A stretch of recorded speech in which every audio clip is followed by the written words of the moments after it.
The Wonderful Wizard of Oz, Chapter 2. The Council with the Munchkins. But before the story, I'd just like to thank our sponsor, the Centre for Guided Montessori Studies. For more information about Montessori schools, teaching and education, please visit www.guidedstudies.com. Now, on with the story. She was awakened by a shock, so sudden and severe that if Dorothy had not been lying on the soft bed, she might have been hurt. As it was, the jar made her catch her breath and wonder what had happened, and Toto put his cold little nose into her face and whined dismally. Dorothy sat up and noticed that the house was not moving, nor was it dark, for the bright sunshine came in at the window, flooding the little room.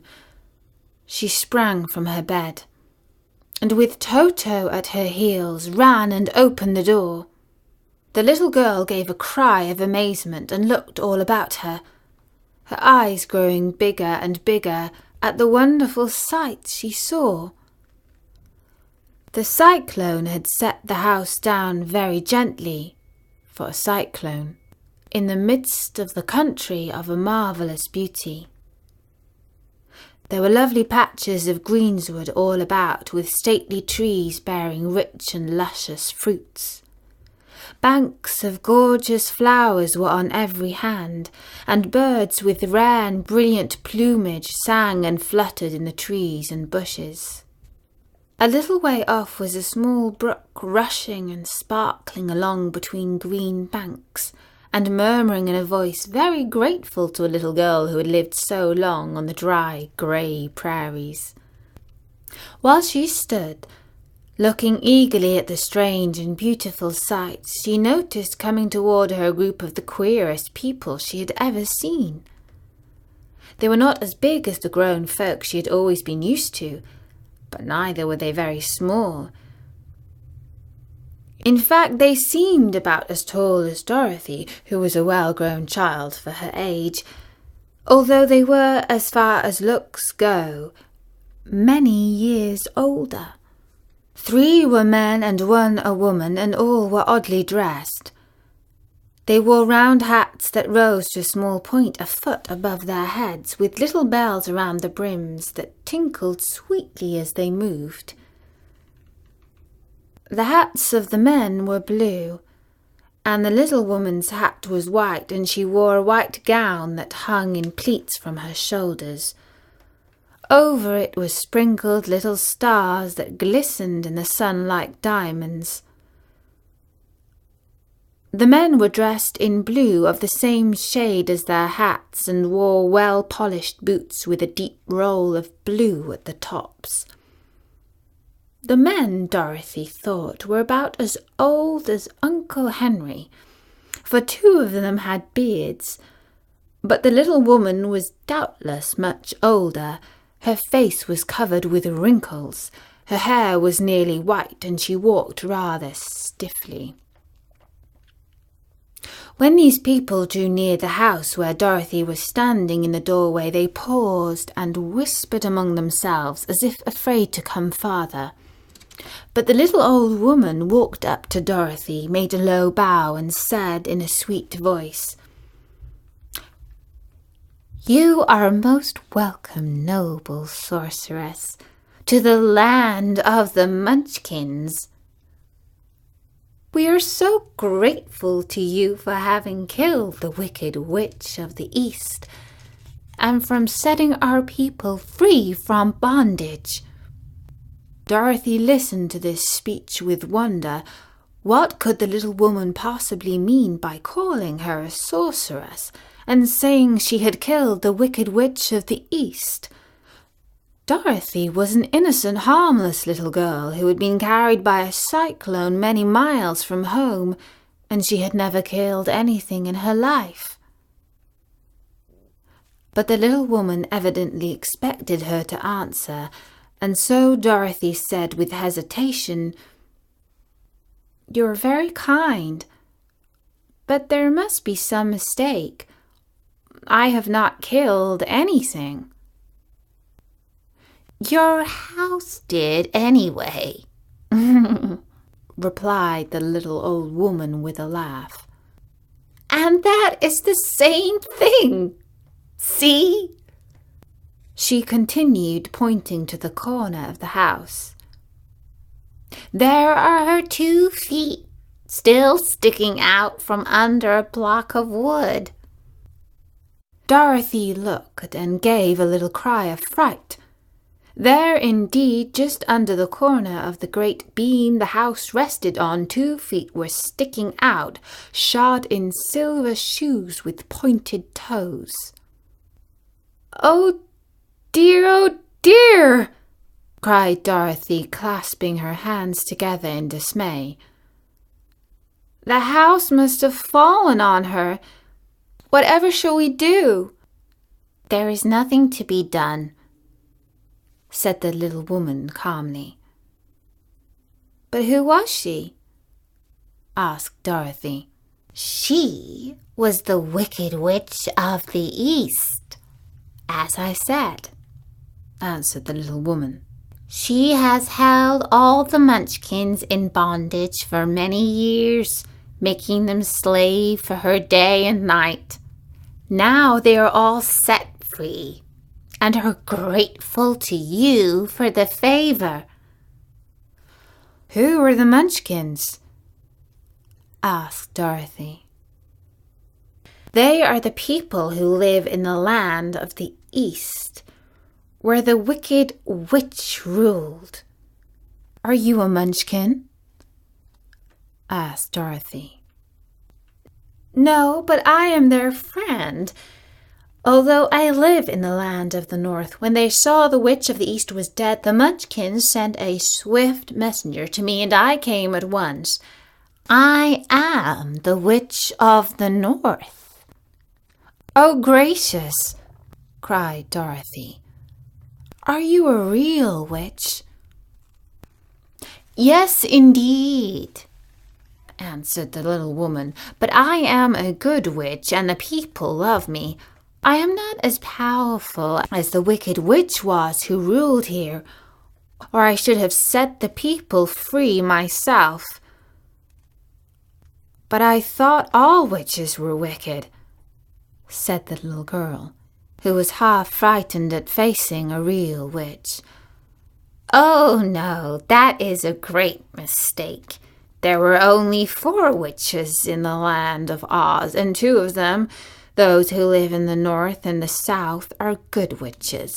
I know this is true, for I am one of them myself, and cannot be mistaken. Those who dwelt in the east and the west were indeed wicked witches. But now that you have killed one of them, there is but one wicked witch in all the land of Oz, the one who lives in the west. But, said Dorothy after a moment's thought, Aunt Em has told me that the witches were all dead years and years ago. Who is Aunt Em? Inquired the little old woman. She is my aunt who lives in Kansas, where I come from. The Witch of the North seemed to think for a little time, with her head bowed and her eyes upon the ground. Then she looked up and said, I do not know where Kansas is, for I have never heard of that country mentioned before. But tell me, is it a civilized country? Oh, yes, replied Dorothy. Then that accounts for it. In the civilized countries, I believe there are no witches left, nor wizards, nor sorcerers, nor magicians. But you see, the land of the Oz has never been civilized, for we are cut off from all the rest of the world. Therefore, we still have witches and wizards among us. Who are the wizards? Asked Dorothy. Oz himself is the great wizard, answered the witch, sinking her voice to a whisper. He is more powerful than all the rest of us together. He lives in the city of the emeralds." Dorothy was going to ask another question, but just then the Munchkins, who had been standing silently by, gave a loud shout and pointed to the corner of the house where the Wicked Witch had been lying. "What is it?" asked the little old woman, and looked and began to laugh. The feet of the dead witch had disappeared entirely, and nothing was left but the silver shoes. "She was so old," explained the Witch of the North, "that she dried up quickly in the sun. That is the end of her. But the silver shoes are yours, and you shall have them to wear." She reached down and picked up the shoes, and after shaking the dust out of them, handed them to Dorothy. "The Wicked Witch was proud of those silver shoes," said one of the Munchkins. "And there is some charm connected with them. But what it is, we never knew." Dorothy carried the shoes into the house and placed them on the table. Then she came out again to the Munchkins and said, "I'm anxious to get back to my aunt and uncle, for I am sure they will worry about me. Can you help me find my way?" The Munchkins and the witch first looked at one another and then at Dorothy, and then shook their heads. "At the east, not far from here," said one, "there is a great desert, and none could live to cross it." "It is the same at the south," said another, "for I have been there and seen it. The south is the country of the Quadlings." "I am told," said the third man, "that it is the same at the west, and that country where the Winkies live is ruled by the Wicked Witch of the West, who would make you her slave if you passed her way." "The north is my home," said the old lady, "and at its edge is the same great desert that surrounds this land of Oz. I'm afraid you will have to live with us." Dorothy began to sob at this, for she felt lonely amongst all these strange people. Her tears seemed to grieve the kind-hearted Munchkins, for they immediately took out their handkerchiefs and began to weep also. As for the little old woman, she took off her cap and balanced the point on the end of her nose while she counted 1, 2, 3 in a solemn voice. At once the cap changed to a slate on which was written in big white chalk marks, "Let Dorothy go to the City of Emeralds." The little old woman took the slate from her nose, and having read the words on it, asked, "Is your name Dorothy, my dear?" "Yes," answered the child, looking up and drying her tears. "Then you must go to the City of Emeralds. Perhaps Oz can help you." "Where is the city?" asked Dorothy. "It is exactly in the center of the country and is ruled by Oz, the great wizard I told you of." "Is he a good man?" inquired the girl anxiously. "He is a good wizard. Whether he is a man or not, I cannot tell, for I have never seen him. How can I get there?" asked Dorothy. "You must walk. It is a long journey through a country that is sometimes pleasant and sometimes dark and terrible. However, I will use all the magic arts I know of to keep you from harm.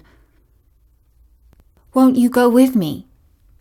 pleaded the little girl, who had begun to look upon the little old woman as her only friend. "No, I cannot do that," she replied. "But I will give you my kiss, and no one will dare injure a person who has been kissed by the Witch of the North. She came close to Dorothy and kissed her gently on the forehead. Where her lips touched the girl, they left a round, shining mark, as Dorothy found out soon after. The road to the City of Emeralds is paved with yellow brick, said the witch, so you cannot miss it. And when you get to Oz, do not be afraid of him, but tell your story and ask him to help you. The three Munchkins bowed low to her and wished her a pleasant journey, after which they walked away through the trees. The witch gave Dorothy a friendly little nod, whirled around on her left heel 3 times, and straightway disappeared, much to the surprise of little Toto, who barked after her loudly enough when she had gone, because he had been afraid even to growl when she stood nearby. But Dorothy, knowing her to be a witch, had expected her to disappear in just that way, and was not surprised in the least. And that was the second chapter of The Wonderful Wizard of Oz. In the next chapter, Dorothy saves a scarecrow, and you can find out how at storynori.com. But before I go, I would just like to ask you a question. How much do you know about Montessori schools and teaching? Did you know that Montessori's method is over 100 years old, and that it is a highly effective, child-centric and humanistic form of education? Our sponsor in America, the Centre for Guided Montessori Studies, has set up a website that we hope you will visit at www.guidedstudies.com. If you are looking for a Montessori school in your area, then it's a great place to start your search. And if you are interested in becoming a Montessori teacher, then you really must take a look at www.guidedstudies.com. For now, from me, Natasha, bye-bye!